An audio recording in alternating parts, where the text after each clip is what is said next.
বৈষম্য বিরোধী ছাত্র আন্দোলনের শাটডাউন চলাকালে রাষ্ট্রীয় গুরুত্বপূর্ণ বেশ কিছু স্থাপনায় চালানো হয় ব্যাপক ধ্বংসযজ্ঞ।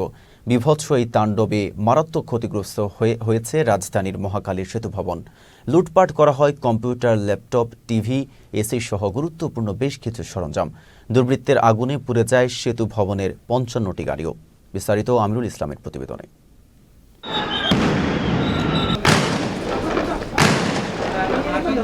18 জুলাই বৃহস্পতিবার বৈষম্য বিরোধী ছাত্র আন্দোলনের শাটডাউন কর্মসূচি চলাকালে রাজধানীর মহাখালীতে সেতু ভবনে চালানো হয় বীভৎস তাণ্ডব। মূল ভবনের প্রথম 3 তলা ভেঙে চুরে লণ্ডভণ্ড করার পাশাপাশি লুটপাট করা হয় মূল্যবান জিনিস। বাদ যায়নি মূল ভবন ছাড়াও আশেপাশের ছোট ছোট টিনশেড ঘরও। ভাঙচুর, অগ্নিসংযোগ আর লুটপাট চালানো হয় এসব ঘরে। এ সময় ছোট বড় মিলিয়ে 55টি গাড়ি পুড়িয়ে দেয় দুর্বৃত্তরা। সেতু ভবনের সামনে এখনও রয়েছে সেই ধ্বংসস্তূপের ক্ষতচিহ্ন।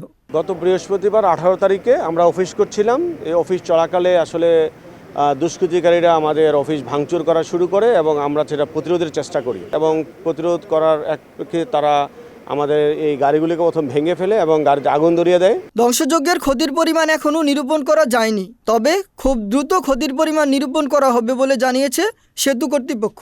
আমাদের আসলে গাড়িগুলো এবং আমাদের যে মালামাল তারা লুট করে নিয়ে গিয়েছে, ক্ষতির পরিমাণটা এখনও আমরা নিরূপণ করতে পারিনি।